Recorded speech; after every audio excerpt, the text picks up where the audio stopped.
Week 1 in the NFL is about to begin, and well, some fantasy news that you might be able to use possibly. Number 1 is that Ryan Matthews has been ruled out, and honestly, there is no shock on my end. I only feel bad for the people who drafted over summer and actually picked him up with the first-round pick. You know, he was listed as the 4th halfback overall, you know, behind Foster and Rice, but he was listed as the 4th halfback overall, and he was going very high in the draft, usually first round, even in front of some QBs like Breeze and Rodgers, and now he's not even going to be there in week 1. So yeah, I feel kind of bad for those guys, but then again, you know, there's a reason I didn't draft him, so you know, it's not my fault if y'all lose. So I don't really have to feel too bad. Jonathan Stewart is likely to miss week 1, according to reports. So it is being recommended that you start Deangelo Williams. And I believe, yes, he does have a lot of upside this week without having to share with Jonathan Stewart. Mike Tolbert could be a good flex option too. He's more if you're desperate for some relief, just because, you know, he could vulture some carries, might get a goal line touch. But you know, they could be 2 pickups. They have sleeper potential going into this week. AP and MJD could both play, but don't expect either of them to get double-digit touches. A news report this morning said that Adrian Peterson could get 10 to 15 carries if he plays. There's a chance he might not even see the field. Me personally, I'm not going to start either of them.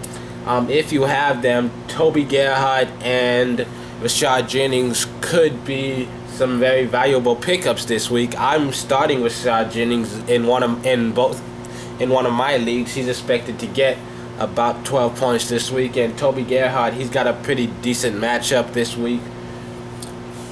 He's expected to do pretty well as well. Stevie Johnson, you should pull him out. You know, and honestly, in my opinion, Stevie Johnson, he's dealing with a knee injury and he's facing Revis.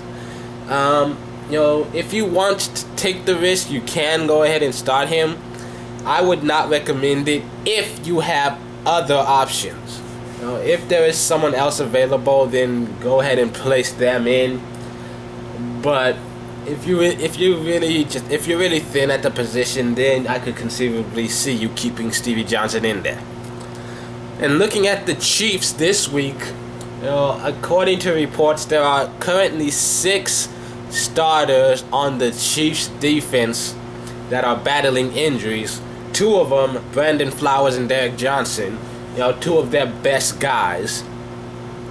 And even if they do play, they aren't quite 100%.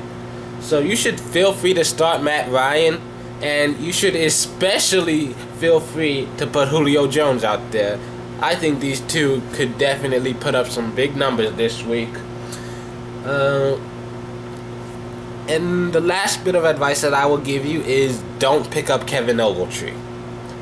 He played very well in the opener with Dallas, over 100 yards, 2 touchdowns.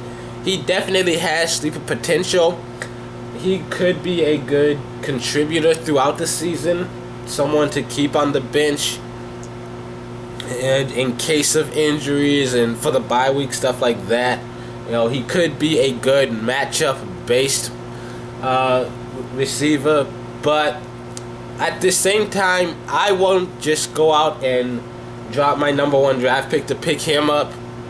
There's no guarantee that he will turn into another Lauren Robinson or another Victor Cruz. No, don't drop a guy like Jeremy Maclin to put him in your starting lineup. I think if you're desperate for wide receivers and looking for anyone who can boost your team, then sure, take a risk on him. But, you know, at the same time, the season is still very young, and I personally am not going to just, you know, put an unproven in my lineup just because he had one huge game.